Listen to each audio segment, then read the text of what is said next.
We're here at CRS 2017, and we're here with Lucas Hoge. How are you, and how's your CRS going so far? Great. How are you doing? It's going good.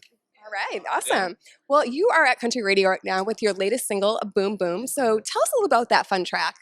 Yeah, man. It's just on this new project that I got coming out. It's some of the best music I've ever had. I'm so excited. I got great co-writes on this whole project. And Boom Boom came about. It was actually pitched to the female artist on our label, and the producer goes, "You know what? I think this is cool, but I think it's more of a male-driven song."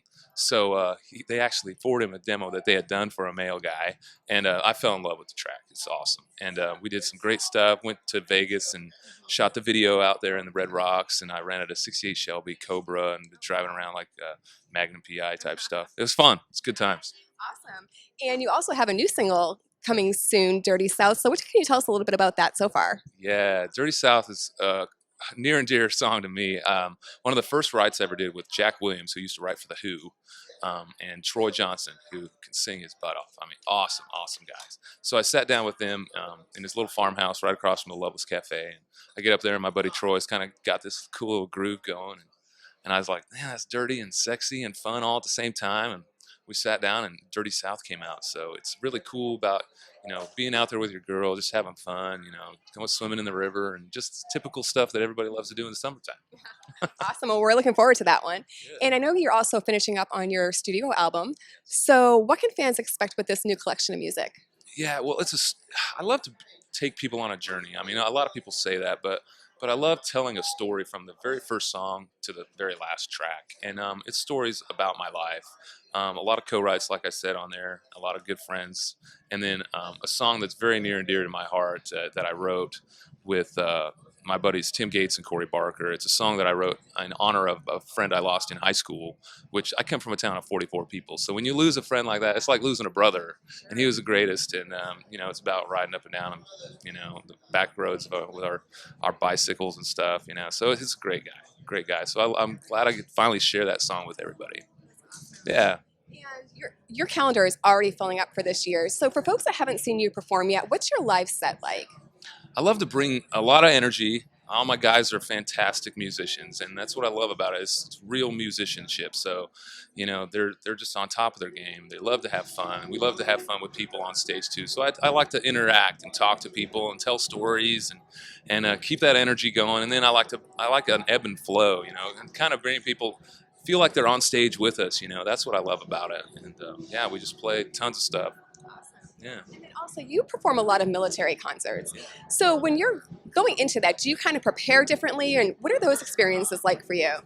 Well, when I go for the military, I've been going overseas since 2009. So I go over there, and literally it's a completely different show. So I'm glad that you said that. I do prepare completely different because I literally just put a guitar on my back, and we get in Black Hawks, and we fob hop to 4 operating bases with anywhere from 50 troops to 500 troops on the ground that don't get to see the entertainment when like the big shows come in, because they usually stay to the big bases, the big hubs.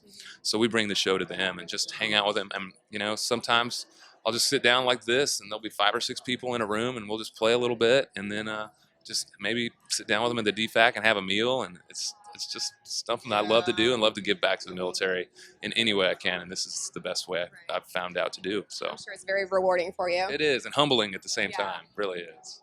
Now, with 2017 well underway, what are some things that you're really looking forward to this year? Oh wow! Finally getting this full-length album out, and all these singles that are coming out as well. I'm really excited to share it with all the fans and the people out there that have been waiting a long time for this project. So it's a long time coming for me, and it's been a long time coming for them. So I'm excited to share all this great new music.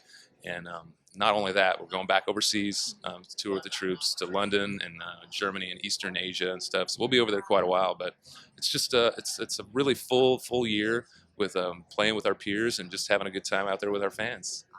Yeah. And as fans are continuing to get to know you and new fans are getting introduced to you, what is one thing you would really like to convey to fans about you and your music? That's a good one. Me and my music, I just want to let everybody know that these are real stories usually. I mean, if it's a song that I didn't write, it's a song that connected to me because it's a story that I felt like, hey, this is perfect, right up my alley. For a perfect example is a track that's on the album right now called The Power of Garth.